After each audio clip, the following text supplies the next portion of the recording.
Assalamualaikum warahmatullahi wabarakatuh. Saya Muhammad Rizal dari kelas DKI 2D. Saya akan sedikit menjelaskan tentang materi pendidikan kewarganegaraan. Yang pertama itu ada Pancasila. Pancasila itu adalah dasar filsafat dan Pancasila disahkan oleh PPKI tanggal 18 Agustus 1945 dan tercantum dalam pembukaan UUD 1945 untuk mengembalikan kedudukan dan fungsi Pancasila sebagai dasar negara Republik Indonesia. Nah, kita lanjut kepada landasan. Landasan pendidikan Pancasila itu dibagi menjadi 4 landasan. Yang pertama itu ada landasan historis. Landasan historis itu terbentuk melalui proses panjang sejak zaman kerajaan. Dan yang kedua itu suatu prinsip tersimpul dalam pandangan dan filsafat hidup bangsa berupa ciri khas dan karakter. Tiga itu nasionalisme Indonesia bukan dengan kekuasaan atau bagaimana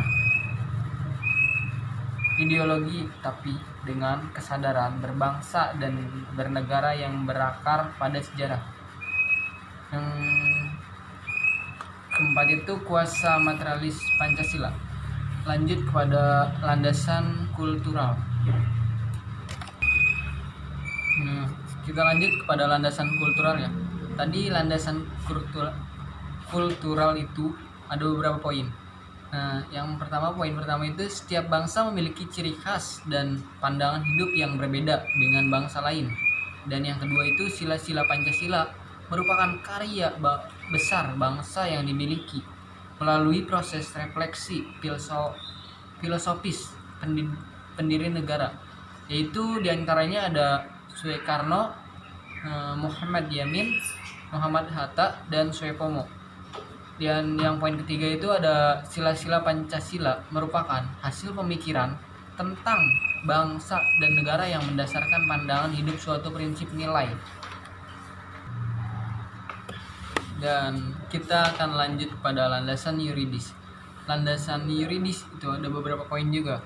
Yang pertama adalah UU nomor 2 tahun 1989 memuat sistem pendidikan nasional di perguruan tinggi. Yang kedua ada pasal 39 berisi kurikulum. Dinyatakan wajib memuat pendidikan yaitu Pancasila, agama, dan kewarganegaraan. Tentang pedoman penyusunan kurikulum pendidikan tinggi dan penilaian hasil belajar mahasiswa, pasal 10 ayat 1 menyatakan setiap pelajaran wajib memuat agama, Pancasila, dan kewarganegaraan. Untuk mampu berpikir nasional dan dinamis, terdiri ada historis, filosofis, ketatanegaraan, etika politik.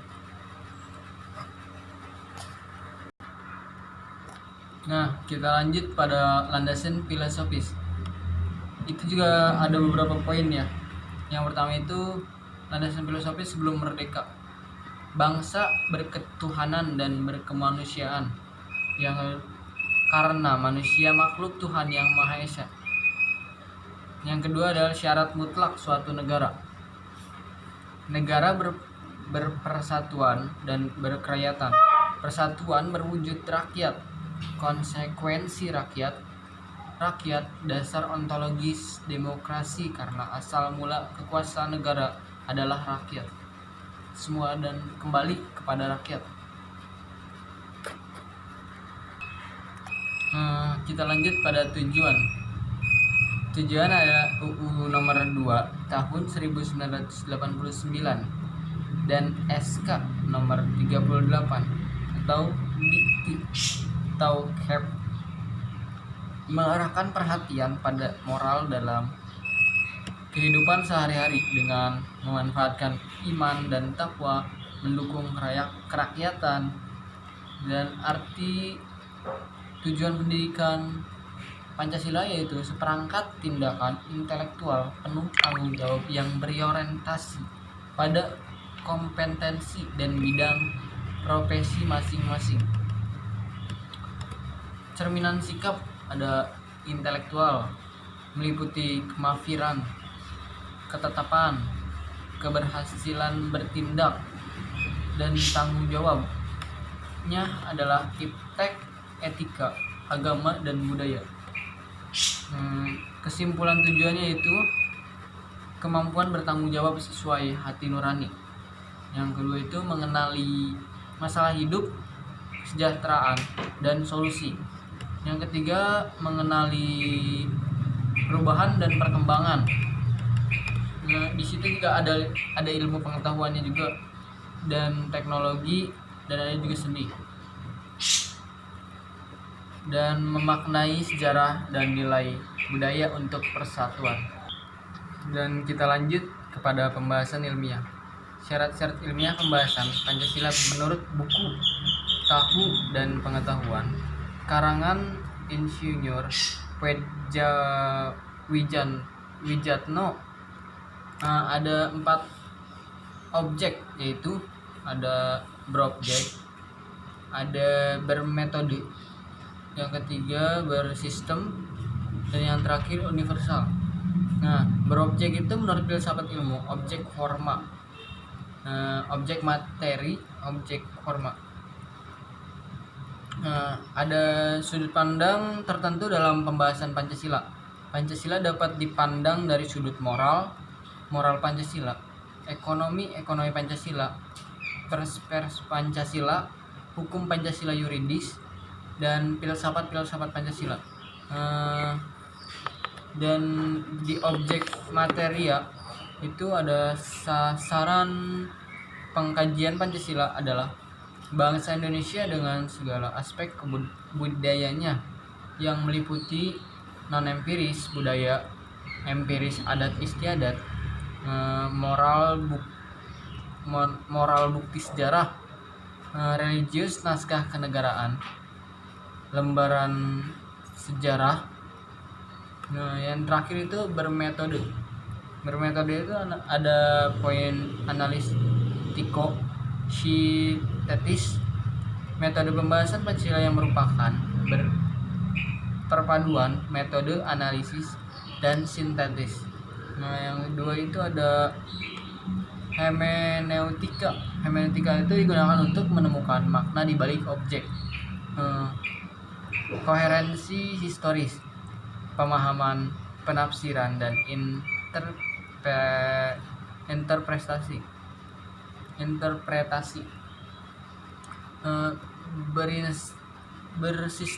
Bersistem itu hubungan dalam sistem. Interrelasi artinya berhubungan, interdependensi artinya ketergantungan, sifat sistem, koherens. Sehingga sila-sila Pancasila menjadi kesatuan yang sistematik. Nah, yang terakhir itu ada universal. Universal berarti tidak terbatas untuk waktu, ruang, keadaan, situasi, dan kondisi dan jumlah. Hakikatnya ada ontologis nilai Pancasila. Makna sila-sila universal yaitu tingkatan pengetahuan ilmiah, deskripsi bagaimana, kausal mengapa, normatif kemana, esensial apa, dan proses kualitas Pancasila materialis. Ada formalis, efisien, dan finalis. Dan beberapa pengertian Pancasila. Lingkup pengertian itu adalah ada etimologis, historis, terminologis. Nah, secara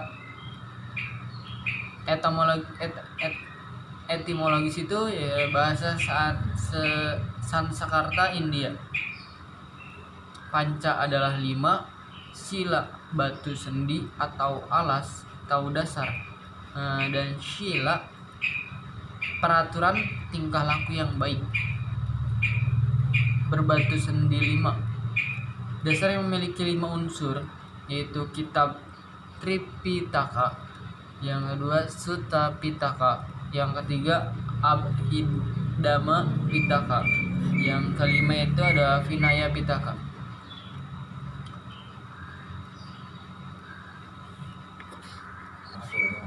Kita lanjut kepada secara historis. Menurut Mr. Muhammad Yamin, pada tahun 29 Mei 1945 ada peri kebangsaan, peri kemanusiaan, peri ketuhanan, peri kerakyatan, dan kesejahteraan rakyat yang dituangkan menjadi ketuhanan yang Maha Esa, kebangsaan persatuan Indonesia, rasa kemanusiaan yang adil dan beradab, kerakyatan yang dipimpin oleh hikmat kebijaksanaan dalam permusyawaratan perwakilan, keadilan sosial bagi seluruh rakyat Indonesia, dan menurut Insinyur Soekarno pada 1 Juni 1945 nasionalisme atau kebangsaan Indonesia. Yang kedua internasionalisme atau peri kemanusiaan. Yang ketiga itu mufakat atau demokrasi. Yang keempat kesejahteraan sosial. Yang kelima ketuhanan yang berkebudayaan.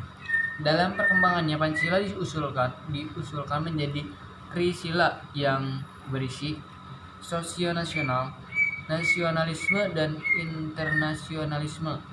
Yang kedua itu demokrasi dan kesejahteraan rakyat. Yang ketiga ketuhanan yang Maha Esa. Nah, dalam perkembangannya trisila diusulkan menjadi ekasila yang merupakan gotong royong. Menurut Piagam Jakarta pada tahun 22 Juni 1945, ketuhanan dengan kewajiban menjalankan syariat Islam bagi pemeluk-pemeluknya. Yang kedua itu ada kemanusiaan yang adil dan beradab.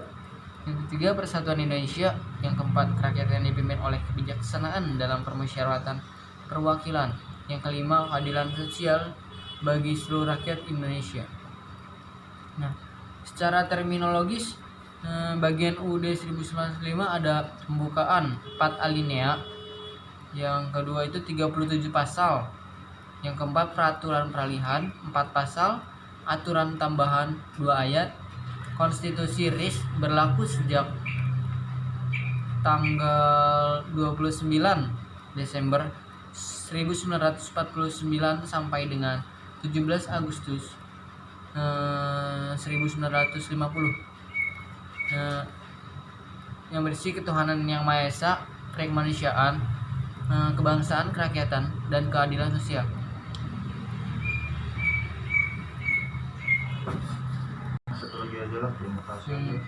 Kita lanjut ke bab 2. Bab 2 itu ada Pancasila dalam konteks sejarah perjuangan Pancasila. Untuk memahami Pancasila secara lengkap dan utuh, terutama dalam kaitannya dengan jati diri kita bangsa Indonesia, mutlak diperlukan pemahaman sejarah perjuangan bangsa Indonesia untuk membentuk suatu negara yang berdasarkan suatu asas hidup bersama demi kesejahteraan hidup bersama, yaitu negara yang berdasarkan Pancasila. Nah, ada beberapa zaman. Yang pertama itu ada zaman Kutai, yang kedua zaman Sriwijaya, yang ketiga itu ada zaman kerajaan sebelum Majapahit, yang keempat itu ada zaman Majapahit, yang kelima zaman penjajahan, yang keenam itu adalah kebangkitan nasional, yang ketujuh zaman penjajahan Jepang. Nah, janji merdeka diberikan pada Indonesia berkali-kali melalui BPU PKI dan PPKI. BPU PKI mengadakan sidang untuk mewujudkan keinginan merdeka, yaitu pada yang satu itu tanggal 29 Mei 1945 sampai tanggal 1 Juni 1945, membahas usulan-usulan rumusan dasar negara.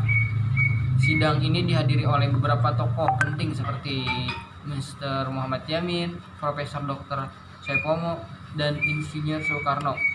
Dan yang kedua kalinya itu tanggal 10 Juli 1945 sampai dengan 16 Juli 1945 membentuk panitia 9 untuk membuat pembukuan hukum dasar yang lebih kita kenal dengan istilah Undang-Undang Dasar.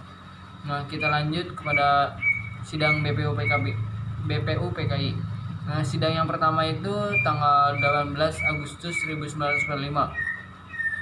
Sidang pertama PPKI dihadiri 27 orang dan menghasilkan keputusan-keputusan sebagai berikut. Salah satunya setelah melakukan beberapa perubahan pada Piagam Jakarta yang kemudian berfungsi sebagai pembukaan Undang-Undang Dasar 1945. Yang kedua ada menetapkan rancangan hukum dasar yang telah diterima dari Badan Penyelidik pada tanggal 17 Juli 1945. Setelah mengalami berbagai perubahan karena berkaitan dengan perubahan Piagam Jakarta, kemudian berfungsi sebagai Undang-Undang Dasar 1945 dan memilih presiden dan wakil presiden yang pertama. Yang kedua menetapkan berdirinya Komite Nasional Indonesia Pusat sebagai Badan Musyawarah Darurat. Dan yang kedua itu sidang kedua pada tanggal 19 Agustus 1945. Pada sidang kali ini, PPKI berhasil menetapkan daerah provinsi sebagai berikut, yaitu salah satunya Jawa Barat, Jawa Tengah, Jawa Timur, Sumatera, Borneo, Sulawesi, Maluku, dan Sunda Kecil. Nah, ada beberapa sidang lainnya, yaitu sidang ketiga pada tanggal 20 Agustus 1945. Sidang ketiga ini dilakukan pembahasan terhadap agenda tentang Badan Penolong Keluarga Korban Perang. Adapun keputusan yang dihasilkan adalah terdiri atas 8 pasal. Salah satu dari pasal tersebut yaitu pasal 2, dibentuklah suatu badan yang disebut Badan Keamanan Rakyat atau BKR. Kita lanjut ke sidang keempat. Sidang keempat itu pada tanggal 22 Agustus 1945. Pada sidang keempat, PPKI membawa agenda tentang Komite Nasional Partai Nasional Indonesia yang pusatnya berkedudukan di Jakarta. Terus proklamasi kemerdekaan dan sidang PPKI. Proklamasi Jepang kalah perang melawan tentara sekutu. Jepang terdesak memberikan kemerdekaan Indonesia melalui PPKI sebagai tim perancang kemerdekaan Indonesia. PPKI beranggotakan 21 orang yang tidak satupun anggotanya dari pihak Jepang, sehingga dapat leluasa merundingkan proklamasi untuk kemerdekaan Indonesia. Terus masa setelah proklamasi kemerdekaan, arti proklamasi kemerdekaan bagi Indonesia itu secara yuridis ya, proklamasi menjadi awal tidak berlakunya hukum kolonial dan mulai berlakunya hukum nasional. Yang kedua secara politis ideologis, proklamasi berarti bahwa Indonesia terbebas dari penjajahan dan memiliki kedaulatan untuk menentukan nasib sendiri. Terus kita lanjut ke ketidakstabilan negara di segala bidang membuat Presiden Soekarno mengeluarkan dekret presiden yang berisi membuka konstituansi dan UUD 1950 tidak berlaku lagi dengan diberlakunya UUD 1945. Terus landasan hukum dekret adalah hukum darurat. Ada hukum tata negara darurat subjektif, hukum tata negara darurat objektif. Masa Orde Baru muncul tritura akibat adanya peristiwa pemberontakan PKI yang berisi pembubaran PKI dan pembersihan kabinet dari unsur PKI. Terus penurunan harga kebutuhan pokok. Pemerintah Orde Baru melakukan program-programnya dalam upaya merealisasikan pembangunan nasional sebagai perwujudan pelaksanaan Pancasila dan UUD 1945 secara murni dan konsekuen.